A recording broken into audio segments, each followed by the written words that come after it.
Sensorineural hearing loss occurs when the inner ear or the auditory nerve, the nerve responsible for hearing, does not work properly. This type of hearing loss is considered permanent. Let's take a closer look at sensorineural hearing loss in this video.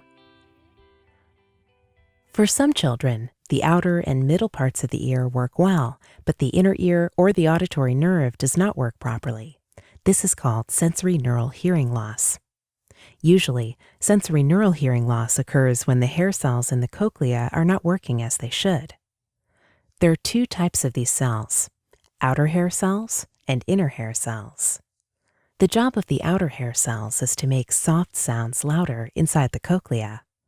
The job of the inner hair cells is to convert the movement of fluid in the cochlea into electrical signals, which are then sent along the auditory nerve to the brain. When hair cells are damaged or missing, sound is not transmitted properly to the auditory nerve. This results in hearing loss. Some children with sensorineural hearing loss can also have damage to the auditory nerve. The degree of hearing loss will depend on how much the hair cells and the auditory nerve are affected. To give you an idea of what speech might sound like if your child has sensorineural hearing loss, we have prepared a hearing loss simulation. You will hear a sentence repeated 4 times. The first sentence is an example of how speech may sound for a child with severe to profound sensorineural hearing loss.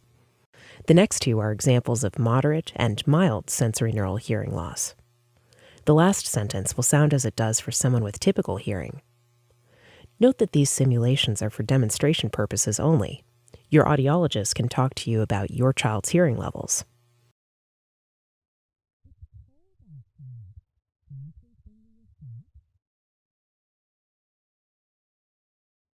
It's cold outside.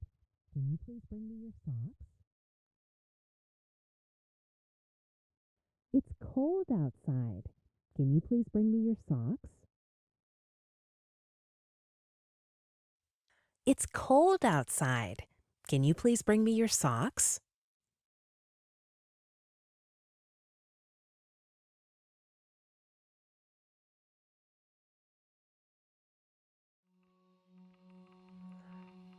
If your child has sensorineural hearing loss, it is important to become involved with early services to support communication and language.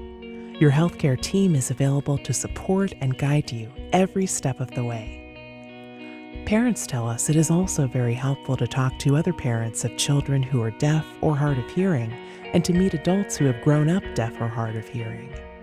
Your audiologist and early intervention team can help you make these connections.